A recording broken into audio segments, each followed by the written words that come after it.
my lock, all right? Now, in this angle, his shoulder is still gonna be driving into his neck, okay? So even though it's not the perfect triangle in the sense that his arm isn't crossed, it's still gonna be extremely tight, all right? So I'm gonna go ahead and make the lock. 1, 2, focus on my pinch, and I'll just pull his head right down onto my thigh, and I have a very tight triangle, okay? I like to go this route in finishing this triangle versus pulling myself all the way through and locking this way, where now he can really bite his elbow down to his ribs and make it hard for me to get that shoulder into his neck, okay? So let's run through it again. I want you guys to see a little more, actually, let's turn this way, of the leg work, okay? So remember, high knee shield, a little more defensive. We want to get offensive, we lower, invite them in, okay? I can always sit up onto my elbow and start to grab his head to bring him in, but I would never do that without the wrist control. Always wrist control first, okay? Here I am. Look how I can scissor, okay? I'm kind of retracting my bottom leg as I drive my shin and my knee into the bone of his hip. And I'll just keep kicking and let that slide out as I come all the way through and start to bite down, all right? So I have his head so he can't run away. My leg comes through. Here I'm ready to grab my shin and make my lock. You see I'm still on my side, okay? Versus pulling all the way through. Yes, I caught a triangle, but now he's in a much better position to defend, okay? So a little bit of a different angle for the triangle. Not your traditional triangle, but a very strong triangle. So stay in this angle, flex. Here my hip is driving the shoulder into his neck. I squeeze, I pull the head, and I have my finish, okay? One more time. This one is very slick and very smooth, okay? Defense, I have my wrist control. I let my knee shield go down, grab the head, nice scissor, and because I'm on my side, it's not hard for me to bring my right leg through. If you go too flat too soon, your leg might get stuck, okay? You see the other side. This is a common mistake. Maybe it's going to cause you to lose your opportunity because as you go, you went too flat and now you can't pull your leg through, all right? So make sure we stay on our side. As we do this attack, my legs go. When I'm on my side, it's not hard for me to get my foot over his bicep. Boom, boom, and there's the finish. All right? This is going to be one of our core attacks. One of the best from this position. And these sort of things, the idea here as we go through some of the key submissions is the more we get them to posture and rip out, the more we're going to have access to get underneath and set up some sweeps and or leg attacks. So, we really want to make them feel the threat and the fear of, I don't want to try to go and pass that guard because, he has too many weapons, all right? And this is going to be one of our strongest weapons. All right, guys, so anytime there's a triangle, there's also an omoplata to be looked at. So I want to talk about the omoplata, look at a very basic version of that to start off with, and then we're going to look at a couple other options that I really love to use for the omoplata and no gi, all right? So same situation. Basically, we're looking to get to that triangle, all right? Good position, wrist control. We let our knee come down. We bring the head in, okay? I start my scissor. I go to my triangle attack, but for whatever reason, I feel like I'm not able to get my foot free, all right? Maybe his elbow and his bicep kind of got it stuck, okay? So now we're going to decide to switch to the omoplata, all right? Big thing for me here is to really extend my head back and immediately hook onto his elbow so he doesn't slip away, all right? So I'm gonna extend and hook, okay? Wrapping around his elbow so I don't let him limp arm and fight his way out, all right? So I'm right here sticking on. I'm gonna let my leg start to come over to the floor while I'm still on my hip, all right? For sure, he's gonna try to posture. As soon as he looks to press and rip out, I'm gonna lock my ankle. So my bottom foot came through, I locked my ankle, and I'm extending and pinching my knees together to make my legs very heavy on the back of his shoulder. From here, I'm immediately going to sit up onto my elbow and start to reach as high as I can to make sure I catch him before he does any sort of cartwheel or jump out, all right? So my hand's going, and I'm reaching for his hip as I press up onto my hand, and now I'm going to start to position myself to get ready for the finish, okay? So from here, I'm going to start to scoot my hip away a little bit to keep his posture broke, right? He's going to want to use that hand to lift his head up. He's going to start to drive his head up, and I'm going to start to scoot and scoot. If he falls, great.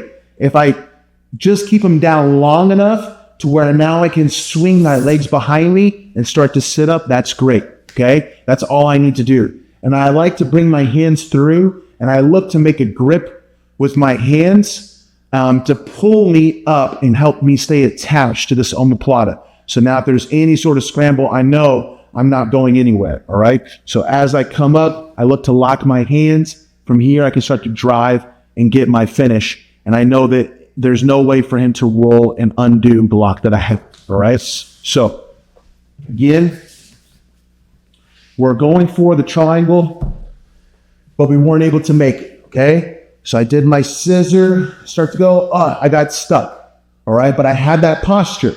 So I know the omoplata is there. His arms around my hip, okay? I kick and create the space without losing the elbow. Bring my foot over. As soon as he tries to break free, my other leg comes through. There's my lock. You see I'm on my side. Super important that my thigh is behind his shoulder. If I go flat too soon and I use my calf, he can easily posture now, and a strong guy is always going to be able to stand and rip his arm out. Okay, that's going to be very, very loose, all right? So big thing here is we stay on our side, we get our ankles locked, and we extend with our thighs behind his shoulder to where now we can get up. Now our head is above their head, and we're in a strong position to actually finish this thing, all right? So I'm going to start to move, see if I can break him down. If I get him down, awesome. From here, I can make my lock, start to sit up, and get the finish, okay? Nothing too crazy here as far as omoplatas go.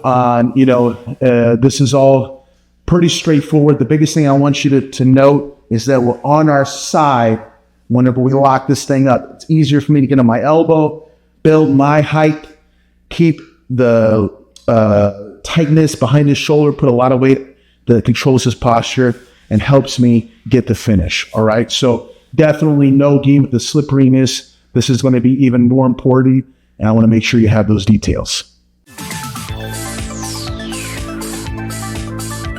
Okay, I want to go back to the omoplata and start to look at, what if they're able to press and get some posture before we get our lock completely set and get our head above their head, all right?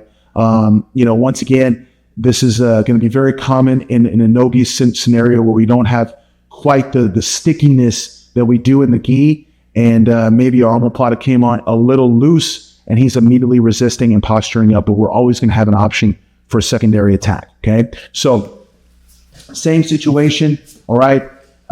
Everything is, going according to plan, more or less, okay? We come through, boom, I got forced to switch to my omoplata, and we're going to say that, before I got my legs locked and I really got completely set and sticky with my legs behind his shoulder, he's already got his hand on the mat and he's starting to press up to resist, okay? And I feel the opportunity for me to lose this position, all right? So right here, I just want you to notice that his hand has got to be on the mat. He doesn't have posture without pressing with that hand. So when I feel that my leg couldn't make it over, all right, I'm just going to bite down and I'm going to bring my legs through and I'm going to go immediately back to that triangle again. Okay.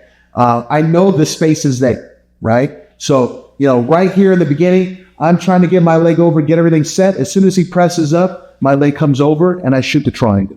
All right. Now, we're not in the exact same triangle as before, where I'm on my side, able to hold my shin and all that good stuff to get that direct triangle finish. Okay. Now we are going to have to address this arm a little bit and change our route to get the complete finish, okay? So what I want you to do is just to keep focus on the elbow, all right? So I had my arm hooked around the elbow there in the beginning, the center of my omoplata. what I want to do is I'm going to bring my other hand as a cup, okay? No thumb, and really dig it in the bend of his bicep, all right? My legs are locked. When I have this lock, I'm going to bite my heels down as much as I can, okay? And just keep rotating his shoulder. As his shoulder is rotated, he can't get too strong in his ability to resist this, all right? I'm keeping his elbow away from his ribs. So the further his elbow is away from his body, the weaker his arm is, all right? So I'm keeping this tight.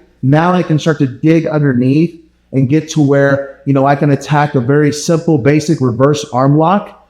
But more than likely, he's going to start to turn his wrist, and then I can cross the arm and grab my shin and finish with that traditional triangle right here, okay? Really focusing on my feet flex, my knees pinching, and then, of course, pulling the head down as we lift our hips, all right? So, once again, I was here. I started to go for my omoplata, but he postured up before I could make my lock, so I shoot my triangle, okay? I lock my legs, and immediately I start to come to the bend of his elbow, all right? I don't want him to be able to set this too strong and really sprawl on my leg, all right? So as soon as I make my triangle, I come to the bend of that arm, and I'm pulling and rotating his arm.